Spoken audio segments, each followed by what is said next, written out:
Hello, and welcome back to another episode of The Art of Volunteering. Today, I have one of my dear friends, Kendra Corman, who's going to be on the episode with us. Kendra and I met, almost 2 years ago. We were in an accountability pod together for Amy Porterfield's digital course workshops. And so we've became good friends, and I'm so excited to have her on today. Thank you, Kendra, for joining us. Thank you so much for inviting me. I'm really excited.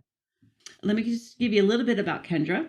She has more than 15 years experience in marketing and advertising, from managing one of the world's most iconic brands to working with solopreneurs and nonprofits. She has helped organizations grow through marketing and communications. So I'm sure some of my listeners are like, well, Stormy, why do you have Kendra on? It doesn't, why is she on today? So let's start off the conversation with, why do you volunteer? I'm a strong believer that we have to give back. So as people in communities, we're obligated, in my opinion, to give back to the community in which we live, work, and play. So whether it's through our companies, through our work, through volunteering, whatever it is that you can do, I do believe that we have an obligation to give back. And personally, I think we get a lot more out of volunteering than we give. And so I love to volunteer and make a difference. That's awesome. What's your favorite place to volunteer? Like, where do you enjoy volunteering the most? So I am not an outdoor kind of girl. So, like those outdoor days of service where you're raking and cleaning up leaves and planting flowers, I'm like, I don't even do that at my house. So, I actually really enjoy volunteering and giving my time to nonprofits with my skills. So, my talent. Uh, I am I have more than 15 years of marketing experience, like you said. I've worked on the Jeep brand. I've worked on numerous nonprofits. So I like to give where they need, where I can help replace operational costs in a way, and give my time for helping them with their marketing strategy, their fund development strategy. Right now, I've got a huge pile of thank you notes I'm going to be mailing for a nonprofit to thank people who donated. And that can really make a difference for them. And that's where I like to supplement. That's awesome. You, with your it's H consulting, marketing consulting. Did I get that right? Mhm. uh, well, how do you volunteer? I know you kind of have a formula for what you do and how you work with your nonprofits. So back in the beginning when I started, I was like, wow, I'm doing a lot for my nonprofits. I'm like, I should just take a look at this and see how much. So for every dollar or every hour of paid work that we're paid for, we give back an hour of free work to a nonprofit. That's amazing. So it's a one for one. It's a lot of extra work, but it makes a difference. How many nonprofits are you doing that with right now? So I have 4 established nonprofits that are clients / I volunteer for, and I actually just added a new one this week who is starting up, and I am helping them with their launch planning for their first cohort because it's an Nice. educational-based nonprofit. Okay. Uh, just curious, you said this one's educational based. What are the other, like, what areas are they in for your other nonprofits? So I don't work with anybody that competes against each other. So I don't work with any. So you'll see you're gonna hear a little bit of a range here. So first, I have a nonprofit that works with survivors of human trafficking and spreading the word about the dangers and concerns of trafficking, the lures and all that stuff to hopefully limit the amount of vulnerable children available to traffickers. Then we've got an animal shelter, which who doesn't want little kitties and puppies to play with? So I love it. They rub them in usually on a Zoom call. If we're on a status call, they'll be like, look what I got. Like, oh, it's so cute. I've worked with an organization. I still work a little bit with an organization that helps. It's a second level ministry, so they help first frontline ministries, and they provide Christmas gifts, tutoring. things like that through other nonprofit organizations and supplements their work. Um, I have a leadership development organization that is a nonprofit that I work with. And I'm trying to think if I'm missing anybody. So I have a educational foundation that gives scholarships to engineers, which is awesome. And those are the big ones. Okay, very cool. That's awesome. You share of your talents, and your talents are many in marketing. So, you and I had a conversation about volunteer. One should volunteer to gain experience. Tell my listeners where that kind of inspired you, or where that came from.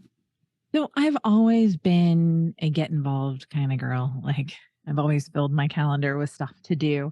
And I have always been very active in organizations, whether they were at my workplace or outside of my workplace, whatever it happened to be. I always found a way to give back. And early on in my career, I was at Chrysler, and I was at a women's forum presentation, and we had the executive vice president of human resources on the panel. And someone said, "What is the best advice you could give someone that's looking to move up or move on or try and change positions?" And her her line was, "If you're not getting the experience for the job you want in the job you have, volunteer and get it." And I was already doing that, but just her saying it made me really make that connection.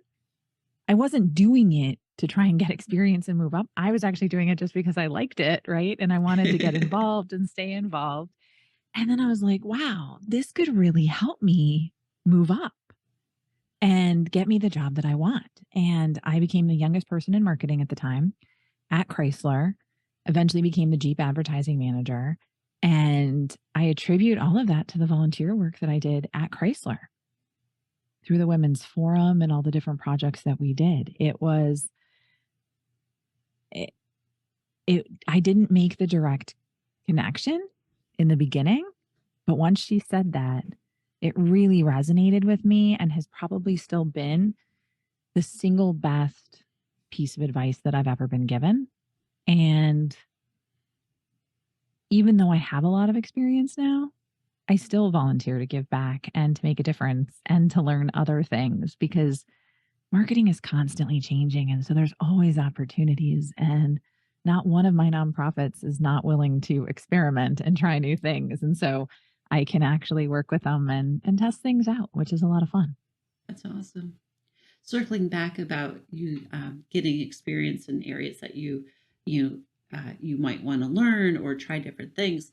I actually believe that there should be more of an emphasis, like when people go through um, a job change, whether it's downsize or whatever, that part of their time of being unemployed, that they should give back to keep their skills up, to explore new skills. I think there should be something that goes a little bit more hand in hand, a little more intentional with that. Or, like you said, or if you're just in a job and you want to try something different, to volunteer for it. I think it makes a whole world of sense. I love that. I think it's huge. And I don't ever recommend that anybody go into a volunteer position looking to get something. Right. However, I know a ton of people that have volunteered while they were unemployed. I mean, I live in the Motor City, so outside of Detroit. Um, we tend to be like the first one going down, and the last one to rebound back. So unemployment is a part of our regular cycle here. And I don't, I know a lot of people that have, how do I say it? That have gotten jobs from being exposed to board members, to being exposed to other people with networks, and they found someone that excels at something and they've shared it and marketed it with their with their network. And they've gotten jobs from that before. Yeah. I mean, there's just so much good that happens through volunteers. And when people, like you said, board members can see someone shine, they want to see that good happen in whatever company they may be representing. So it goes hand in hand. So it's just something I'm passionate about, seeing that happen. No, it is. And I think it's a great, again, it's a great way to show that you're current, to learn new things, to test things out, to add and supplement to your resume as you go. There's, again, it doesn't have to be selfish from the get go. You don't have to go in there looking to get a job from the situation or anything like that. You can just benefit from getting that connection and giving back. I like to say that America might run on Duncan, but the world runs on volunteers. It does, definitely. Just in the world, we could not nearly accomplish as much good without the generosity of people. Just as simple as walking across the street and noticing, hey, your newspaper's piling up. I'm dating myself on that. To to being at a soup kitchen or helping during the pandemic of getting meals out to the community. I just recently had another guest on who him and his family during the pandemic would go down and volunteer every Saturday in Philadelphia to help box meals for families of 4 to 5 people to partnering organizations who would come in and collect for their families. And they just made it a part of their life, and just how many people were impacted by that. Um, yeah, impact volunteering really moves the world. And it doesn't have to be, packing food or doing raking and planting flowers. I have a nonprofit that has a day of service outside coming up. So it just happens to be one that's on my mind or on my radar. And the fall cleanup and spring cleanup and all that stuff. You can do things that make a huge impact just using your skills. If you like to organize, I'll bet you they've got filing. If you It doesn't really matter. You like to decorate? A lot of people would love to have decoration advice and have somebody lead a team that could redecorate a room or an office. There's just so many opportunities to leverage skills that I think some people are like, "Oh, nobody wants my skills." I don't know a nonprofit that would turn down so many different skills. So if you have a talent that you can offer, take it there. And then I also recommend that people definitely treat their nonprofit volunteering positions as if they would a job. They're counting on you and they really need you to come through with what you're promising. I can account for that. I work for a nonprofit, and we rely heavily on our volunteers. We work with high school students. And one aspect of what we do is we have classroom presenters, and they come in from their respective fields, engineering, teaching, medical, and they come in and they share a little bit about their life journey, like their educational journey. And then they share about the organizations they work with, be it engineering, what that looks like, what a day in the life looks like, to give our students an opportunity to see beyond the immediate. That they're able to, like, oh, I could envision myself doing XYZ.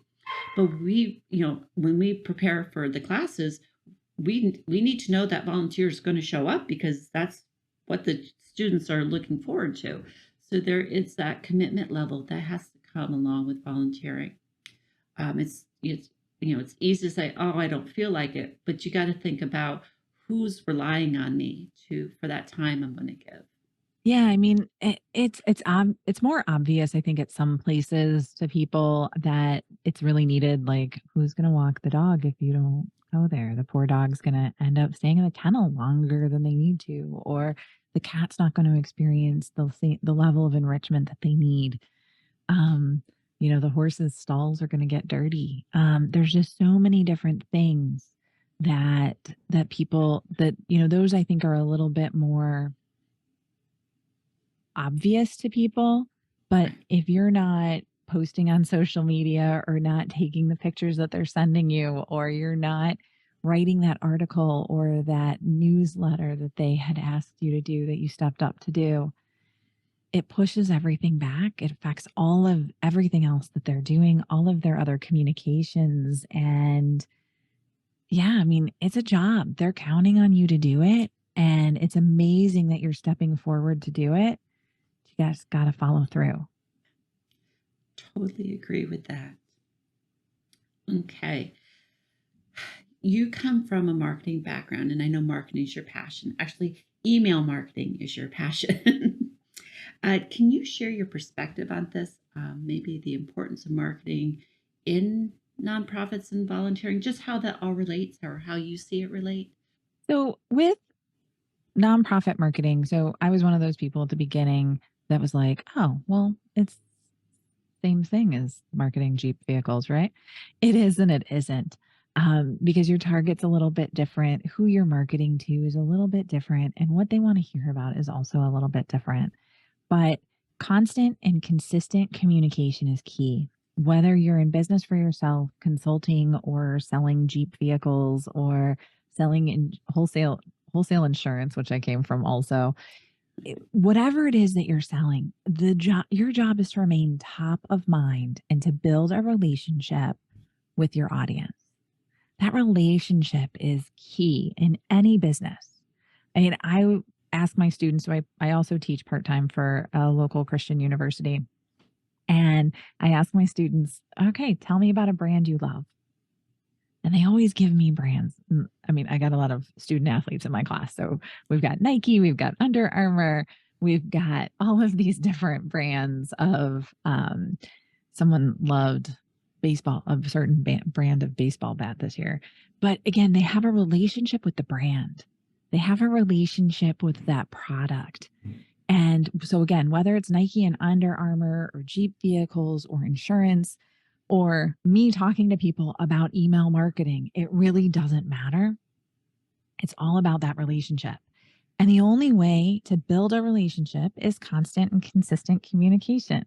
And by constant, I don't mean you need to be sending daily emails, but all of my nonprofits on average send probably, I don't know, I'm going to say 1 to 2 emails a month minimum, to promote attendance at events and galas and fundraisers, just to send an update on the program and what's going on, to send an update on the animals who are adopted, to provide and present volunteer opportunities. You want to stay top of mind, and top of mind is the number one goal of email marketing. So even if someone deletes your email and doesn't read it, it doesn't matter because they saw your name and they're keeping you in mind. There's a lot of small business networking organizations. So chambers of commerce. I'm in one called Local Business Networking that's in Michigan and Texas. There's another one called BNI. There's a brand new one that, I mean, they're everywhere, right? Well, they meet weekly or at least twice a month. And the piece that they do with these meetings is to keep each other top of mind so that the other people in the group can refer you. That whole purpose has worked in networking for decades. Right. Now we have more technology to put behind it. And that's email marketing. That's the power of staying in front of people and making sure that, again, that you're getting the dollars, the time, the talent from your audience as best as possible in the nonprofit world. And that does tie hand in hand with volunteering because you need to be top of mind that you are a place to volunteer at and it's a mission that you want to align with. So it's not just marketing for fundraising or special events. It's really reaching out for your next volunteer to walk the dog or to write the newsletter. Yep. Yeah, again, it's all about relationships and staying top of mind. You want people to have a great experience when they're volunteering. And, we're all so busy. People just don't remember what you've got going on and the opportunities you have. And you're like, seriously? You've been volunteering here for how long? And you didn't realize we did what? Yeah. And it's like, but it happens in work too. I remember one of the companies I worked for, the CEO used to go out on visits, and he would visit all these offices and he'd have lunch meetings and dinner meetings with their clients. And they had prep meetings with their clients and would like prep them with all the different services they offered and everything. And every single time they'd go to this meeting and they'd say, really, you do that?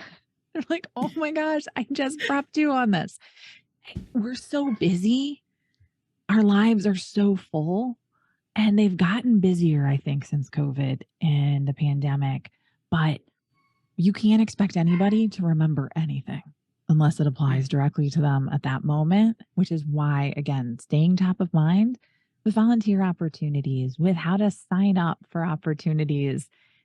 That's why it's so important to stay in constant contact and have multiple channels for your volunteers to connect with each other and post pictures and just some amazing things. That's right.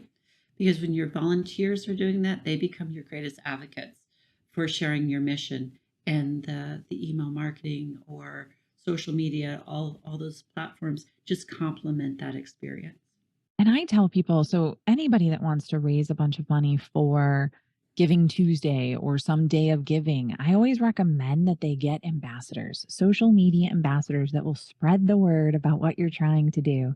People are more likely to attend an event, to donate, to do something if they're personally asked by somebody.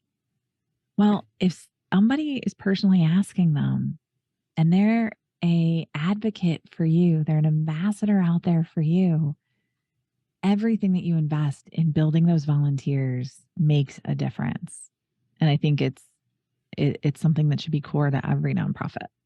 Totally agree. But I'm the choir. So all right, I have a question. Mhm. You've worked with several organizations. Can you tell me or share a story of impact, something that you either experienced firsthand or witnessed from one, or you maybe have more than one stories of where the volunteers at the organizations or the organizations themselves are making an impact in the community around Wow. I'm like, they all do that so well. And I mean, that's part of why I work with them is because they just do amazing jobs with the community.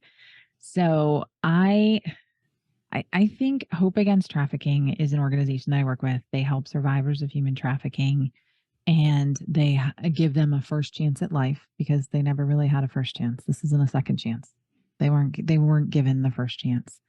So one of the things that they do is their education piece, and they go out to at-risk schools and groups and do presentations on the lures and the signs of trafficking. I would say, through my experience, which is limited because that's not where I focus, but I would say the majority of people who are trafficked have no idea that they're being trafficked. It's through um, it's through force, fraud, or coercion. So them. they think they're helping somebody out. They think they're protecting their family. There's all of these reasons that they are coerced or forced or fraudulently pushed into this. It's really horrible and sad.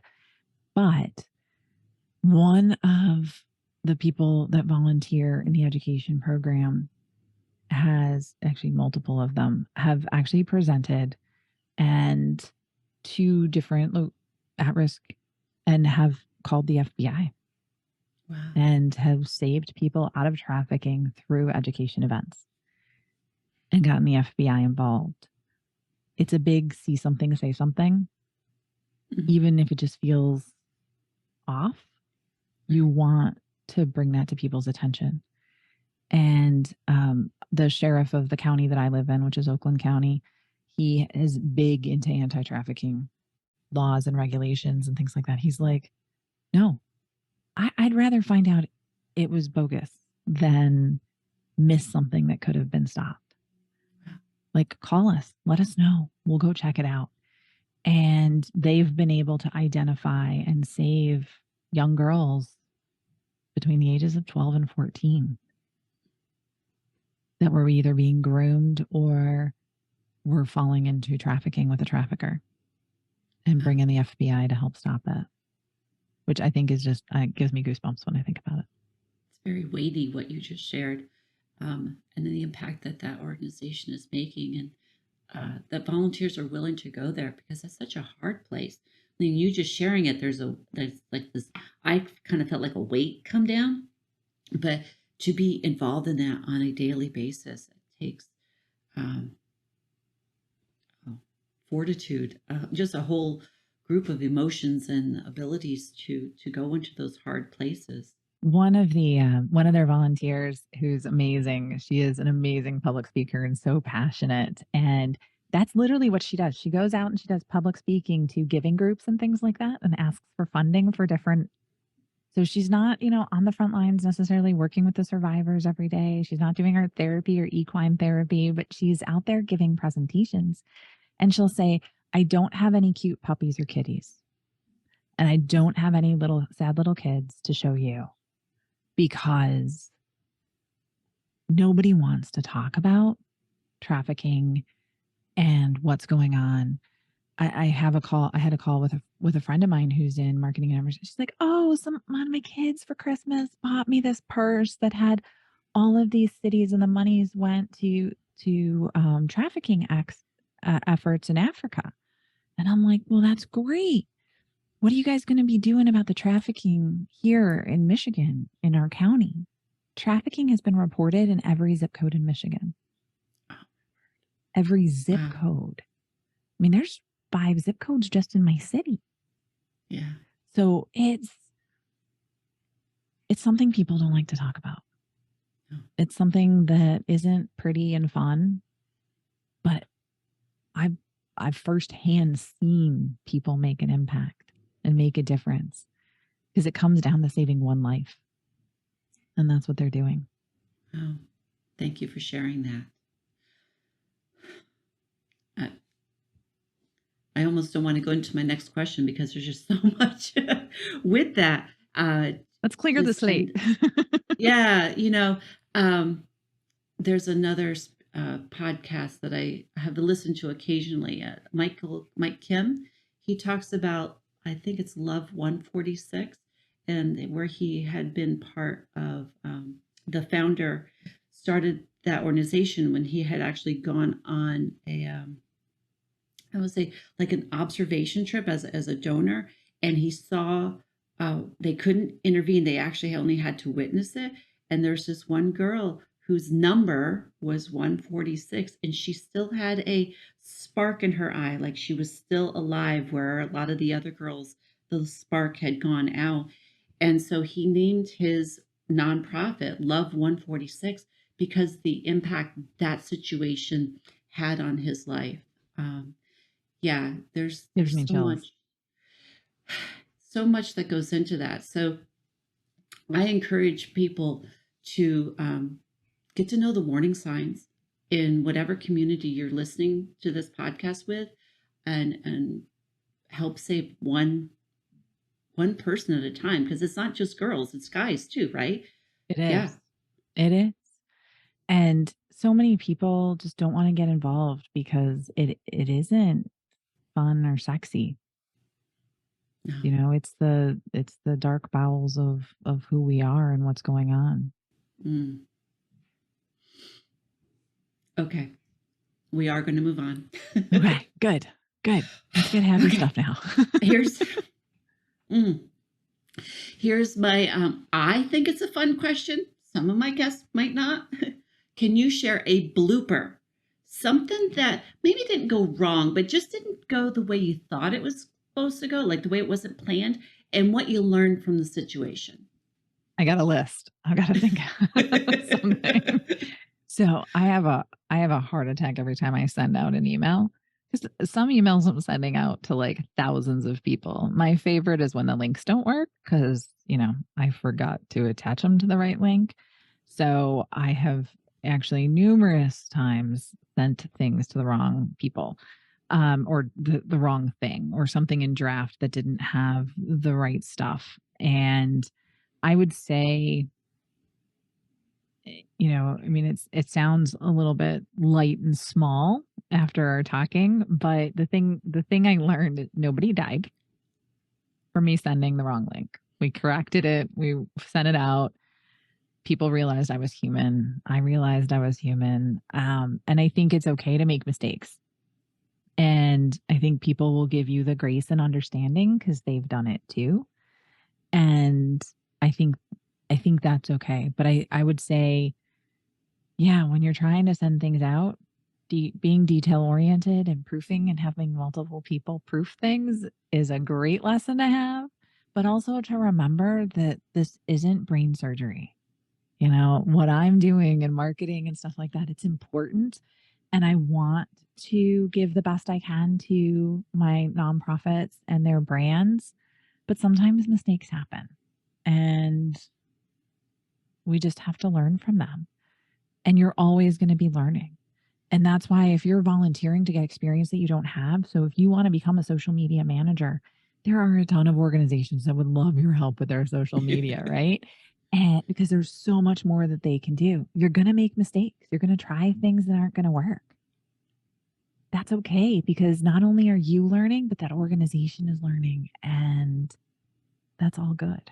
In the end, no matter what mistakes you make, as long as you're learning something from it, it's all good. Absolutely. Absolutely. All right, Kendra, we're at the point in my interview where I invite you to love on your nonprofit. Just you work with many, and you can love on all of them if you want. But if there's one that's more impactful, I mean, I know we just shared about, I forget the name of it, Hope against trafficking. Hope Against Trafficking. If you want to share on them again, or if there's someone else you want to just highlight, like why people should get involved, or why they should learn more about it, or any of that, who would you like to love on? So I already shared about Hope Against Trafficking. So I will share the love with another one of my nonprofits, Living and Learning Enrichment Center. They help adults with disabilities and actually kids with disabilities to live their best life. So they have, I'm so amazed with what they do. So they have programs. So one of the things that a lot of parents of children with autism have is that their kids age out of the system. And if they're at the more severe end of the spectrum of autism, they may not be able to live independently. But the parents and families of these kids with disabilities, they have to go on. And some of them are a little bit socially awkward and things like that. But places like Living and Learning, and I haven't seen very many quite like Living and Learning that have like the vocational program.